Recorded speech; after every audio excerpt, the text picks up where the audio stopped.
Hey guys, welcome back to my channel. நான் உங்கள் ஜெரி. நீங்கள் நம்ம சேனலுக்கு புதுசாக இருந்தால் நம்ம சேனல் இப்போவே சப்ஸ்கிரைப் பண்ணி அந்த பெல் பட்டனை கிளிக் பண்ணுவீங்க. அப்போ அதை அடுத்தடுத்து போடுற வீடியோஸ் உங்களுக்கு உடனே நோட்டிஃபிகேஷன் வரும். கைஸ், ரொம்ப வருஷத்துக்கு ட்ரீமாக இருந்த நம்ம காரு, அதுவும் புதுசாக நம்ம வாங்கியிருக்கோம். நான் இந்த கார் தான் வாங்குவேன்னு எனக்கே தெரியாது, ஆனால் வாங்கிட்டேன். என்ன கார் அப்படின்னு கெஸ் பண்ண சொல்லி நான் ஷார்ட்ஸ்லாம் போட்டிருப்பேன். ஆனால் நம்ம நேரத்துக்கு அது வியூஸே போகாது. சரி, பரவாயில்ல, இருந்துட்டு போட்டு நம்ம இப்போ மெயின் வீடியோவில் என்ன கார்னு பார்ப்போம். நான் எதுக்கு அந்த காரை வாங்கினேன்னு நான் சொல்கிறேன்.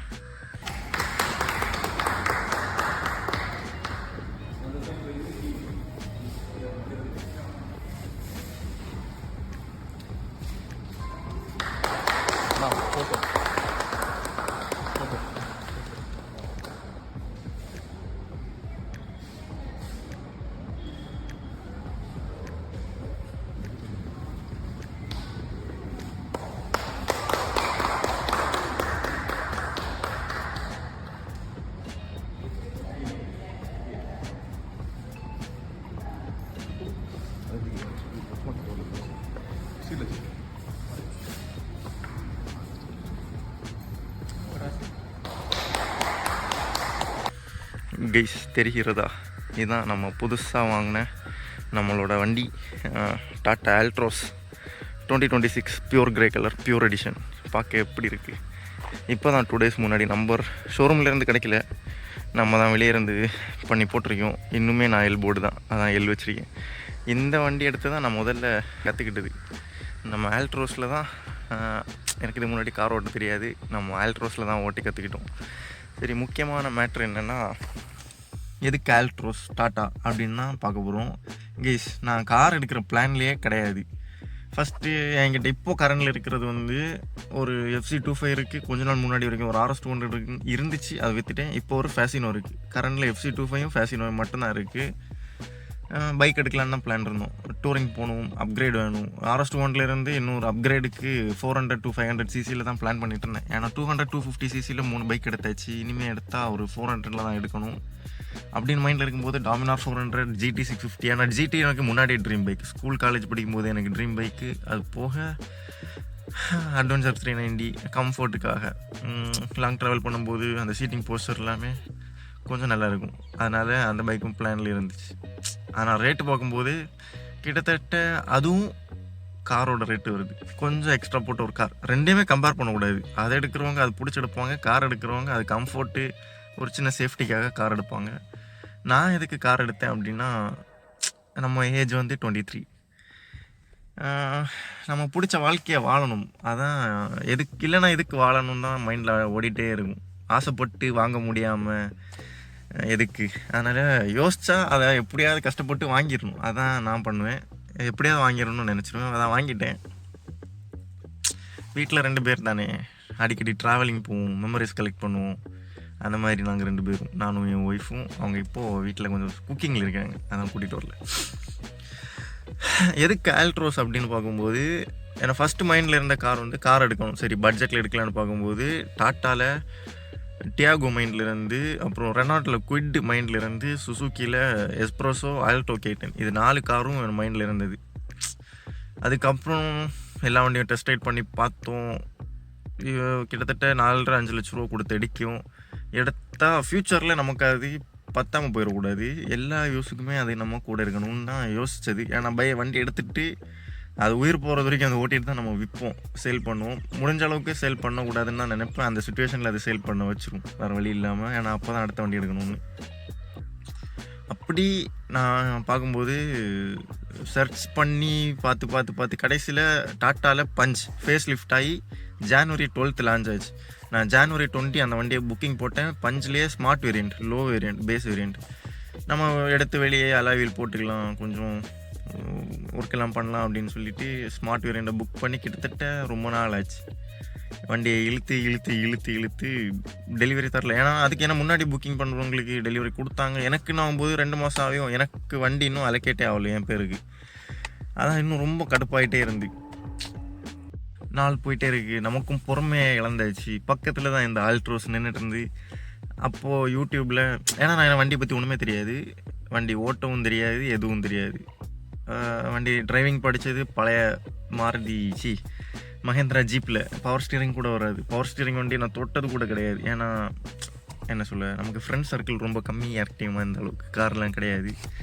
சரி வண்டி எடுக்கலான்னு முடிவு பண்ணியாச்சு. டாட்டா ஆல்ட்ரோஸ்னு முடிவாயாச்சு. யூடியூப்லலாம் சர்ச் பண்ணி வண்டி டீட்டெயில்ஸு ரிவ்யூ எல்லாம் பார்த்து ஆல்ட்ரோஸில் பியூர் வேரியண்ட். அப்போ கம்பேரிஷனில் பாலினோ, ஷிஃப்ட்டு, கிளான்ஸ் எல்லாமே இருந்து. ஆனால் இந்த யூடியூப்பில் வீடியோ பார்க்குறது நான் மட்டும் இல்லை, என் ஒய்ஃபும் கூட தான். நீயே ஒரு எல்போர்டு ஒரு வேளை எங்கேயா கொண்டு போய் சொருவிட்ட அப்படின்னா சேஃப்டி முக்கியம் பிகிலின்னு சொல்லிட்டு வாங்கினா டாட்டாவில் தான் வாங்கணும் அப்படின்னு ஒரு முடிவு வந்தாச்சு. சரி அப்போ பஞ்ச் இல்லைன்னா ஆல்ட்ரோஸில் நான் பார்த்தது பியூர் வேரியண்ட். ஏன்னா டாட்டா பஞ்ச் ஸ்மார்ட்டில் எதுவுமே கிடையாது. இன்ஃபோடைன்மெண்ட் கிடையாது, ஸ்பீக்கர் கிடையாது, ரெயின் சென்சிங் வைப்பர் கிடையாது, இந்த மிரர் கூட ஆட்டோ ஃபோல்டு கிடையாது. நம்ம தான் மேனுவலாக ஃபோல்ட் பண்ணணும், அட்ஜஸ்ட் பண்ணணும். அந்த மாதிரி இருந்து அது ரொம்ப பேசிக்காக இருக்கும். நம்ம தான் வாங்கி வெளியே எல்லாமே செட் பண்ணுற மாதிரி இருக்கும். ஆனால் ஆல்ட்ரோஸில் பியூர் வேரியண்ட்னு வரும்போது அந்த மிரர் வந்து ஆட்டோ ஃபோல்டு, ஆட்டோ அட்ஜஸ்டபிள் தான் வரும். Auto adjustable. அதுக்கு போக இன்ஃபோடைன்மெண்ட் இருக்குது, சில பல தேவையானது எல்லாமே இருக்குது. க்ரூஸ் கண்ட்ரோல் இருக்குது. இன்டீரியர் ஓரளவுக்கு அதை விட கம்ஃபர்ட் நல்லா இருந்து, ஸ்பேஸ் அதிகமாக இருந்து டாட்டா பஞ்சை விட ஆல்ட்ரோஸில். அப்போது எங்களுக்கு ஆல்ட்ரோஸ் பிடிச்சி போச்சு. உடனே அட்வான்ஸை கொடுத்து நம்ம ஆல்ட்ரோஸுக்கு மாறிட்டோம்.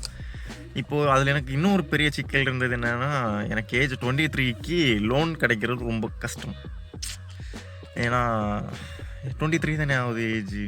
நாங்கள் 2 பேர் தான் உண்டு, நானும் ஒய்ஃபும். ஃபேமிலி சப்போர்ட் கிடையாதனால யார்கிட்டையுமே கேரண்டர் சைன் பண்ண மாட்டாங்க. ஸோ இந்த வண்டிக்காக கஷ்டப்பட்டு ஒரு 4 ஆல்ட்ரோ நான் டாட்டா எடுக்கும்போதே ஃபுல்லாக லோன் பண்ணக்கூடாதுன்னு நினச்சிட்டு இருந்தேன். 3.5 lakhs கொடுத்துட்டு 50-50 நான் எந்த கார் எடுத்தாலும் பாதி கேஷ் கொடுத்து பேலன்ஸ் தான் லோன் பண்ணுற மாதிரி இருந்து. அதே மாதிரி தான் டாட்டா அந்த 3.5 கொண்டு இதில் ஆல்ட்ராஸில் எடுக்கலான்னு பார்க்கும்போது எனக்கு விஷயமே தெரியாது. ஃபஸ்ட்டு இவ்வளோ லோன் தர மாட்டாங்க அப்படின்னு நான் லோன் கிடச்சிடும்னு நினச்சிட்டு இருந்தேன். அதுக்கப்புறம் சொன்னாங்க ஏஜ் 23 தான் ஆகுது, லோன் ரொம்ப கஷ்டம், அதனால கொஞ்சம் கூட எக்ஸ்ட்ரா கட்டுற மாதிரி இருக்கும். சரி எவ்வளோன்னு பார்க்கும்போது 4.25 கேட்டாங்க. சரி ஓகே, நமக்கு தானே நல்லது, இஎம்ஐ கட்டிகிட்டு இருக்க வேண்டிய தேவையில்லை. 4.25 lakhs நம்ம உடனே கொடுத்து நம்ம இந்த வண்டி டாட்டா ஆல்ட்ரோஸில் பியூர் வேரியண்ட், அதுவும் பிடிச்ச பியூர் கிரே கலரை புக் பண்ணி கடைசி கரெக்டாக ஒரு 3 நாளே நம்ம டெலிவரி எடுத்துட்டோம். ஃபேமிலியோட ஃபஸ்ட்டு கார், என்னோடய ஃபஸ்ட்டு கார், பிடிச்ச காரில் நான் வாங்கி வீட்டில் நிறுத்தி வச்சுட்டு வீக் ஆஃப் கிடைக்கும்போது தான் ஓட்டலான்னு நினச்சிட்டு இருந்தேன். ஆனால் யூடியூப் வீடியோ பார்த்தே கார் ஓட்ட கற்றுக்குவேன்னு எனக்கு நம்பிக்கை இல்லை. ஆனால் ஓட்டிட்டேன் நான் மட்டும்தான். இதுதான் நான் டாட்டா ஆல்ட்ரோஸ் வாங்கின கதை. எஸ்ப்ரோஸோவில் ஸ்டார்ட் ஆகி பைக்கில் நாங்கள் போவோம், வேலைக்கு போகும்போது முன்னாடி எஸ்ப்ரோஸோ போவோம். அப்போ நான் என் ஒய்ஃப்ட்டு கேட்பேன், நம்ம ஒரு நாள் இந்த காரை செகண்ட் ஹேண்டில் வாங்கலாமா அப்படின்னு. செகண்ட் ஹேண்டில் பார்க்கும்போதே 3.5 lakhs வருது. இதுக்கு நான் புதுசே வாங்கிடலாமே, 1 lakh எக்ஸ்ட்ரா கொடுத்தா. ஃபஸ்ட் ஓனர் நானாக இருந்திருப்பேன் அப்போது. அதுதான் மைண்டில் இருந்து. அப்போ தான் சரி கார் நம்ம வாங்குறது புதுசாக எடுத்துருவோம். ஏன்னா இந்த கன்னியாகுமரி டிஸ்ட்ரிக்டில் புது காருக்கும் பெரிய செகண்ட் ஹேண்ட் காருக்கும் 5 வருஷம் பழசுக்கும் ரொம்ப ரேட்டு டிஃப்ரென்ஸ் இருக்காது. இன்னொன்று செகண்ட் ஹேண்டாக போகும்போது இன்ட்ரெஸ்ட்டும் அதிகமாக இருந்து, அப்போது புதுசாக எடுத்துக்கலாம். அதான் பிளானில் இருந்துச்சு. சர்ச் பண்ணி கடைசியில் அதை விட டபுள் காசு ஆல்ட்ரோஸ். இங்கே தான் நிற்கேன். இதோட ஆன்ரோடு எனக்கு வந்தது 8.5 lakhs பியூர் வேரியண்ட்டுக்கு. டிஸ்கவுண்ட்டு போக 8.3 lakhs கொடுத்தாங்க. அதில் ஆக்சசரியாக கார் கவர் கூட கொடுக்கல. பின்னாடி நம்ம தான் வாங்கி வச்சுருக்கோம், டிக்கியில் இருக்குது கார் கவர். அதான் கதை. ஆனால் எனக்கு இந்த வண்டியில் நிறைய விஷயங்கள் பிடிக்காமல் இருக்குது. எல்லாமே நான் பிடிக்கும்னு சொல்ல மாட்டேன். எனக்கு ப்ராக்டிக்கலாக டெய்லியும் கொஞ்சம் விஷயம் கஷ்டமாக இருக்குது. டெய்லி யூஸ் பண்ண மாட்டேன், ஆனால் வீக்லி ஒரு 4 டைம் எடுத்தேன்னா கொஞ்சம் கஷ்டப்படுது இந்த வண்டி. அது என்ன நான் அடுத்த வீடியோவில் கிளியராக சொல்கிறேன். ஏன் அப்படின்னா, நான் இப்போ சின்ன வயசுலேயே பிறந்தது வளர்ந்தது எல்லாமே ஒரு சின்ன ஆஸ்பெட்டாஸ் போட்ட வீட்டில். நிறைய ட்ரீம் இருந்து நம்ம வீடு வாங்கணும்னு சொல்லி கஷ்டப்பட்டு வீட்டை வாங்கி, அதுவும் லோன் தான் போயிட்டுருக்கு, கட்டிகிட்ருக்கேன். அதுக்கப்புறம் இருந்தது காரன் உள்ளது முன்னாடி ஒரு ஆடம்பரமாக இருந்து. ஆனால் இப்போ அது ஆடம்பரம் கிடையாது, அவசியம். அஃபோர்ட் பண்ண முடிஞ்சால் கண்டிப்பாக வாங்கணும் காரு. ஏன்னா அது ஒரு ஃபஸ்ட் பார்க்கும்போது சேஃப்டி ஓகே. இன்னொன்று என் வீடு கொஞ்சம் உள்ளே இருக்குது. ஏதோ ஒரு அவசரத்துக்கு நாங்கள் 2 பேர் இருக்கோம், ஆட்டோ எல்லாத்தையும் பிடிச்சிட்டு இருக்க முடியாது. ஏன்னா அனுபவம் அது என்னன்னு நான் சொல்ல மாட்டேன். அதுக்காக கார் வாங்கணும்னு நினச்சி காரும் வாங்கியாச்சு. இதுதான் இந்த வீடியோ பிடிச்சிருந்தா நம்ம சேனலை இப்போவே லைக் பண்ணி, ஷேர் பண்ணி, சப்ஸ்கிரைப் பண்ணி வைங்க. Bye guys. இனிமேல் அடுத்த வீடியோவில் மீட் பண்ணுறேன். அது வரைக்கும் நான் உங்கள் ஜெரி. பை.